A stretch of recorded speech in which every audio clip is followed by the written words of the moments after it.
తాకట్లో ఉన్న మీ బంగారాన్ని విడిపించి ఆ రోజు ఆన్లైన్ రేటుకి కొంటాం. Sharma gold company. నమస్కారం, వెల్కమ్ టు సుమన్ టీవీ. నేను గీతాంజలి.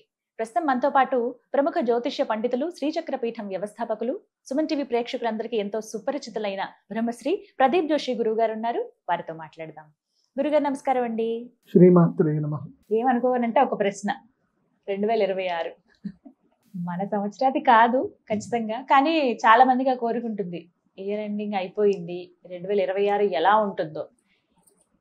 ఇలా అనుకోవడానికి కూడా కారణం ఏంటంటే 2025 చూసాం కాబట్టి ఇంకా ఎలా ఉండబోతోందో అనే ఒక భయం అనేది వెంటాడుతూ ఉంది. అసలు ఎలా చూడాలి 2026? మీరేం చెప్తారు? ముందుగా మీ మాటలు వినాలని అనుకున్నాను నేను. ఎందుకంటే ఎన్ని ప్రెడిక్షన్స్ ప్రతిదీ నిజం అవుతూ వచ్చాయి. కొన్ని జాగ్రత్తలు తీసుకున్న వాళ్ళు ఉన్నారు, అందులో మేము ఉన్నాము. కొంతమంది తీసుకోలేక ఇబ్బంది పడిన వాళ్ళు ఉన్నారు. ఇలా ఎన్నో మాకు ముందుగానే సూచిస్తూ ఉంటారు మీ అనుభవంతో. మరి 2026ని ఎలా చూడాలంటారు? ఏం జరగబోతుంది, ఎలా ఉండబోతోంది అంటే? శ్రీ గురుభ్యో నమః. శ్రీమాత్రే నమః. సందర్శనం వితనుతే పితృదేవనృణాం మాసాబ్దవాసరదళైరథవోర్ధ్వగం యత్ సవ్యం క్వచిదుపైత్యపసవ్యమేకం జ్యోతి పరం దిశతు వత్స్వమితాం శ్రియం నః. అచింత్య వ్యక్తరూపాయ నిర్గుణాయ గుణాత్మనే సమస్త జగదాధారమూర్తయే బ్రహ్మణే నమః. శ్రీమాత్రే. 2026 బాగా గుర్తుపెట్టుకోండి. 2026వ సంవత్సరము నేను లాస్ట్ టైం కూడా చెప్పాను, ఈ విశ్వావసనామ సంవత్సరం 2025 జడ్జిమెంట్ ఇయర్ అని చెప్పాను. జడ్జిమెంట్ ఇయర్ అయిపోయింది. అందుకే 2025లో పెద్ద యుద్ధాలు జరిగాయి, పేలుళ్ళు జరిగాయి, దుర్మార్గులు చాలా మంది చనిపోయారు. తర్వాత ఎంతో జలప్రళయాలు జరిగాయి, యాక్సిడెంట్లు అయ్యాయి, అన్నీ అయ్యాయి. ఓకే, 2026 జూలై తర్వాతనే చాలా మార్పులు వస్తాయి. సో నేను చెప్పేది జూలై వరకు, జూలై తర్వాత ఇంకోటి రెండు థియరీస్ వస్తాయి.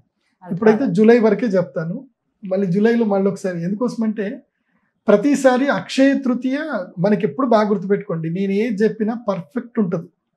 ఇది చాలా మంది థియరీ పట్టుకున్నారో లేదో తెలియదు, కానీ అక్షయ తృతీయకి గురువుది రెవల్యూషన్ ఉంటుంది. అంటే గురువు మార్పు ఎప్పుడు కూడా అక్షయ తృతీయ నుంచో మన క్యాల్కులేషన్ ఉంటుంది, గుర్తుపెట్టుకోండి.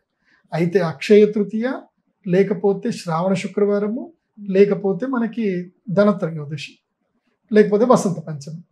ఇప్పుడు మెల్లిమెల్లిగా మారుతూ ఉంటాడు కదా 12కి. ఈసారి ఆషాఢ శుద్ధ ఏకాదశి వరకు ఒక సిచ్యువేషన్ ఉంటుంది రాశిపతి. అంటే అందరి జీవితాల్లో ఆషాఢ శుద్ధ ఏకాదశి వరకు చెప్తాను, అంటే పెద్ద ఏకాదశి వరకు. ఇక అనుకోండి వరలక్ష్మి వ్రతం అనుకోండి, ఈసారి అందరు వరలక్ష్మి వ్రతం అందరి జీవితాలు మారుస్తారు. ఎవరెవరి జీవితాలు మారుస్తుంది అది కూడా చెప్తాను. ఫస్ట్ మేషరాశి. మేషరాశి వాళ్ళకి ఏంటంటే డిసెంబర్ 5 నుంచి చెప్తున్నాయి. ఈ ప్రెడిక్షన్స్ అన్ని డిసెంబర్ 5 నుంచి క్యాలిక్యులేషన్ వేసుకోండి, దాని ముందు అయితే కాదు. డిసెంబర్ 5 నుంచి వ్యాలిడేటెడ్. ఇప్పుడు చెప్పే డిసెంబర్ 5 నుంచి జూలై 24 లేదా ఆగస్ట్ 1 వరకు అనుకోండి. మేషరాశి అన్నదమ్ములతో ఎంత తక్కువ మాట్లాడితే అంత మంచిది. అన్నదమ్ముల జోలికి వెళ్ళకండి, వాళ్ళతోటి ఏ ఫైనాన్షియల్ ట్రాన్సాక్షన్ చేయకండి, వీళ్ళకి షూరిటీలు పెట్టకండి. ఓకే. రెండోది, మేషరాశి వాళ్ళు ఇప్పుడు చాలా జాగ్రత్తగా ఉండాలి. ఏంటంటే వీళ్ళ జీవితం లోపల అనూహ్యమైనటువంటి మార్పులు రాబోతున్నాయి. మెయిన్గా ఏంటంటే డిజాస్టర్స్ జరగబోతున్నాయి మేషరాశి వారికి. డిజాస్టర్స్ అంటే ఈ సంవత్సరం కనుక జాగ్రత్తగా ఉంటే అదృష్టయోగమే. ఈ సంవత్సరం కనుక జాగ్రత్తగా లేకపోతే పడిపోతే 10 ఏళ్ళకి పడిపోతారు చెప్తున్నా మేషరాశి వాళ్ళు. అంటే మీ ఫినాన్షియల్గా ఏమున్నా సరే ఎవ్వరి చెప్పుడు మాటలు వినకండి. Be practical, be open. ఏదున్నా డైరెక్ట్గా మాట్లాడండి, ఇండైరెక్ట్ మాటలొద్దు, మోమాటాలొద్దు. డబ్బు విషయంలో అస్సలు మోమాటం వద్దు, బాగా గుర్తుపెట్టుకోండి. అయితే ఫినాన్షియల్ ప్రాబ్లమ్స్ ఉన్నా కానీ మేషరాశి వాళ్ళకి మాత్రం ఈ సంవత్సరము కీర్తి ప్రతిష్టలు బాగా పెరుగుతాయి. మంచి పేరు వస్తుంది, మంచి విద్య వస్తుంది, జ్ఞానం వస్తుంది. అదేవిధంగా మాయా విద్యల్లో వీళ్ళు అద్భుతంగా రాణిస్తారు. అంటే అట్లని దొంగతనం చేయమని చెప్పట్లేదు, కాకపోతే ఎవరైతే మేషరాశిలో ఉన్నారో, ఎవరైతే క్రైమ్ని బిజినెస్గా చేసుకుంటున్నారో వాళ్ళకైతే లాభాలు ఉంటాయి. అంతే, ప్రపంచం తీరద్దు. ఒకడు క్రైమ్ చేయాల్సిందే. ఒకడు దేవుడు 64 కళల్లో చూరకళ కూడా పెట్టాడు అంటే అది సరిపోతుంది. అందుకోసం ఏంటంటే మేషరాశిలో పుట్టి మోసం చేయడమే జీవన వృత్తిగా పెట్టుకున్న వాళ్ళు మాత్రం లాభం పొందుతారు. ఇది తప్పదు.